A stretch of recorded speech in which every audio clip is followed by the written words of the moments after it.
All right, so we've got a progress report on the Arduino, I guess you could call it. Yesterday we left off with getting all four of the zones to water, turn red, and turn green when we had certain moisture levels in here.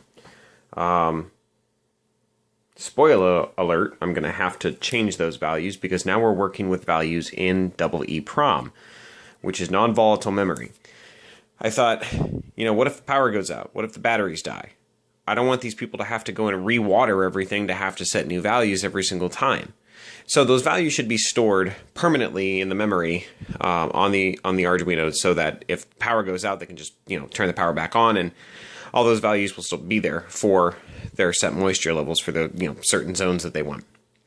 A couple other things I did was I added a function where if the sensor is plugged in, then it will work. So, for instance, right now we have, and they all show -1 because I've mapped. Right now, I just turned the Arduino on, or the program on. There's some water in each one of these. If I were to set the moisture level for these, so I'm setting the moisture level for zone 1 at 100%. So right now, what I'm telling it is that the moisture level it's at right now is perfect. That's where I want it. That's 100% good. So if it goes lower than that, if it starts to go down to like 80% or so, then it'll water. So I'm going to set zone 2. I'm going to set zone 3. I'm going to set zone 4. Okay, one thing I have to work with is trying to figure out how to get rid of these extra percentage points, these extra markings at the end. But if I unplug any of the sensors, the corresponding lights and portion of the LED and the program will be disabled, such as zone 1. Zone 1 goes blank and the light turns off. Plug that bad boy back in into the right hole. Zone 1 turns back on, and we keep the current values because it's still on. Now, the EEPROM is non-volatile memory, meaning it will not be deleted once it's stored.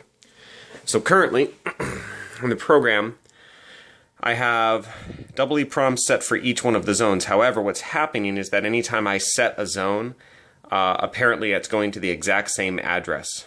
So no matter what zone I set into the EEPROM memory, it's going to the same address. So I have to designate different addresses in the memory to store each one of the zone bases.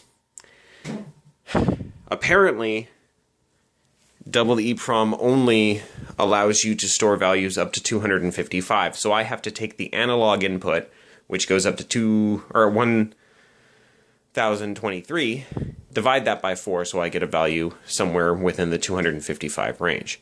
Now that is the value we have to work with for the watering sequences, because that is the value that will be stored in the non-volatile memory in the EEPROM.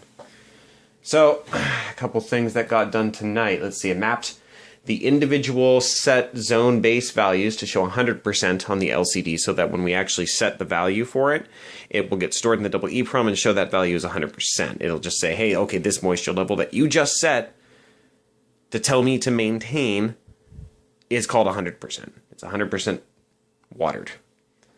I'm currently trying to get the LCD to turn on for 10 seconds when any of the buttons are pressed, and then turn off. Right now I don't have any of the pins for the backlight or the contrast connected to any of the controllable pins on here. I just have it connected to power, so even though I can turn the display off, the lights still stay on.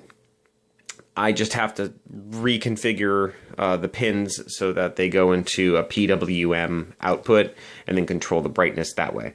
And then I can have that portion of the program turn on and off when the buttons are pressed. Let's see, going to research how to activate certain parts of the sketch based on whether or not a sensor is plugged in. We got that done. Going to add portion to, let's see, need to figure out how to clear extra characters from LCD. If 3 digits appear, then only 2. So like, right now you see that extra percentage after the 99 on zone 2, 3, and 1 right now. And I need to figure out how to get rid of that. So that's one thing I'll be working on. We're working on the double EEPROM right now. Condition to run specific zone LCD display only if the sensor is plugged in.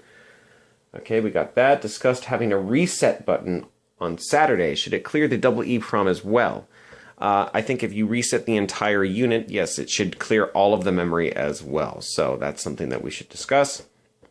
I need to reconfigure watering trigger values based on the new double EEPROM values of the zone number of the set zone base values, which are divided by 4. All right, that's it.